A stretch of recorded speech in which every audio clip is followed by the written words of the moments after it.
Hello, everyone, and welcome back to another episode of Allison's Corner. Of course, I am your host, Allison, and today is the season 5 finale.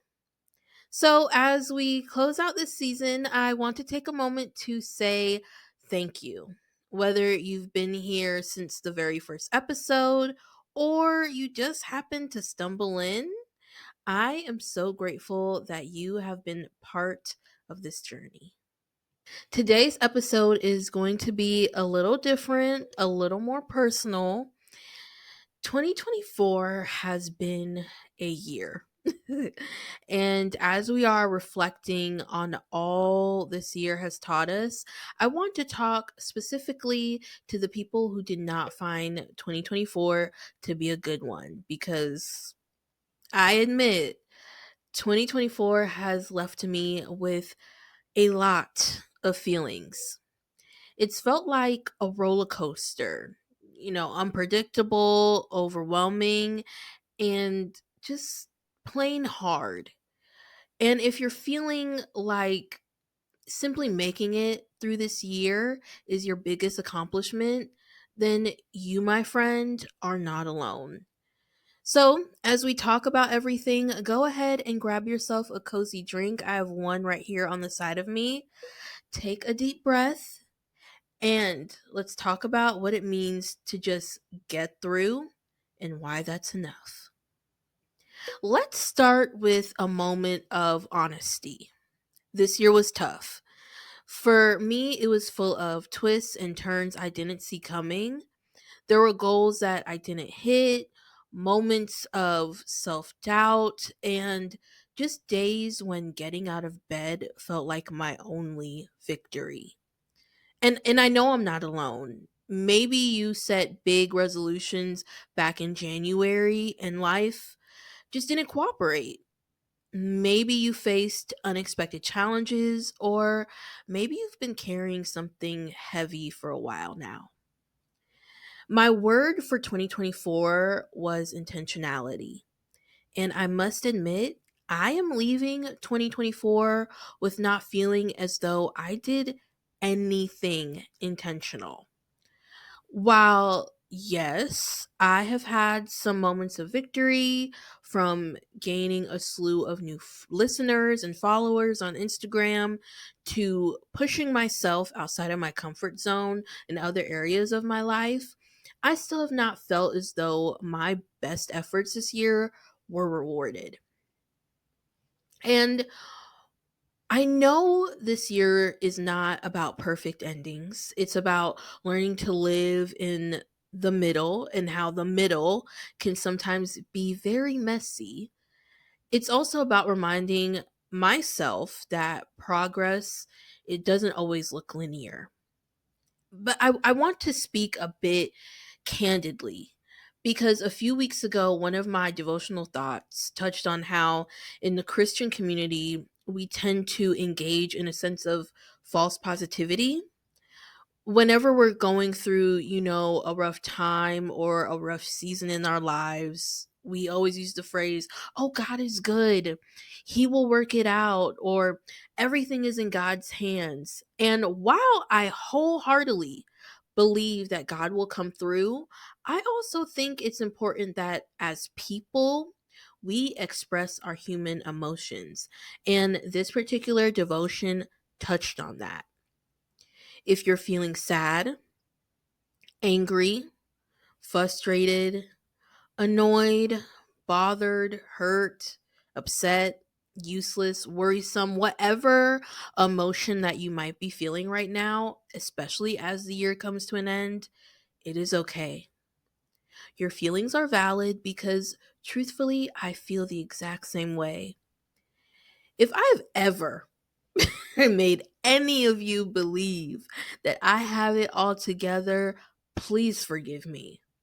There are a couple of areas of my life, actually, all the areas of my life, that need major improvement. And there are times in my life when I don't know what to do or where to even start. And as December draws to a close and 2025 is just right on the horizon, I have to ask myself, what did I accomplish this year? And if I did so to the best of my ability. But I do want to talk a little bit about the pressure that we put on ourselves to do more. We always want more goals, more achievements, more output. It's like there's this invisible yardstick that is constantly measuring our worth. But this year I kind of started asking myself, who am I measuring myself up to, and what is it that I'm measuring myself up against? What if me, just being here, being me, is enough? It's funny because we are always our harshest critics. We never see promise or improvement within ourselves like we do with other people. When we start to think about ourselves, we look at ourselves just in black and white, no gray area. But I want to know, when was the last time you let yourself be proud of just making it through a hard day, for showing up, even if it wasn't perfect? Because for me, there were so many moments this year when I didn't even feel like recording an episode, when I felt the imposter syndrome creep in. And as we know, me and her, we're trying to break up, but she's holding on for dear life. But in those moments, I had to remind myself it wasn't about being flawless or being seen as perfect. It was about showing up. And most importantly, just showing up for me. What if we gave ourselves permission to pause, to just rest, to just exist without the constant pressure that we need to be doing more? As we step into the new year, I want to talk about something that's been a big part of my journey this year: the importance of being honest with yourself about where you are. Because it's so easy to fall into the trap of pretending everything is fine, even when it's not. Or convincing yourself that you should be further along, you should be stronger, happier, or more put together than you really feel. But the truth is, growth begins with honesty: honesty about what you're feeling, what you need, and where you are in your life right now. So for me, that honesty meant admitting that I was struggling. There were moments this year when I wanted to push through, put on a brave face, and act like I had it all figured out. But when I stopped and I allowed myself to say, hey, this is hard, or I'm feeling kind of stuck right now, that did not make me weaker. And trust me when I say this, vulnerability is not my strong suit. So maybe for you, being honest means acknowledging that this wasn't the year that you hoped for, just like me. Maybe it means admitting that you're tired, or you're just not sure what comes next. And it might even be recognizing that you've been putting off something you really need. And that could be rest, it could be some type of support or help, or just needing a moment to breathe. I think the beautiful thing about being honest with yourself is that it opens the door to grace. When you acknowledge where you are, you can stop fighting against yourself and start working with what's true. You can say, this is where I'm starting, and that is more than okay.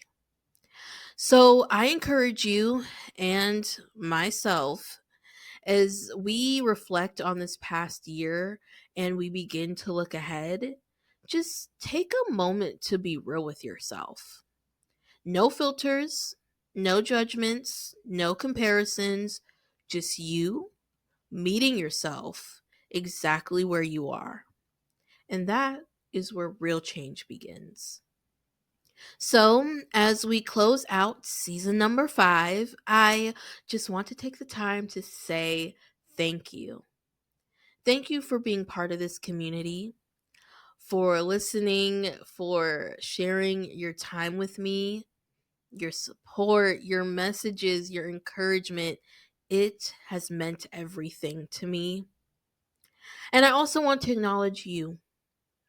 Whatever this year looks like for you, whether it was full of challenges or big victories, I see you and I'm very proud of you. Because making it to this moment is not a small feat. And I hope you give yourself the credit that you truly deserve. Next season, I'll be back with more episodes, new stories, and maybe even some surprises. But until then, I want to leave you with a quote from Zora Neale Hurston. She says, "There are years that ask questions and years that answer." As always, God bless. Have an amazing day. And thank you for listening to Allison's Corner.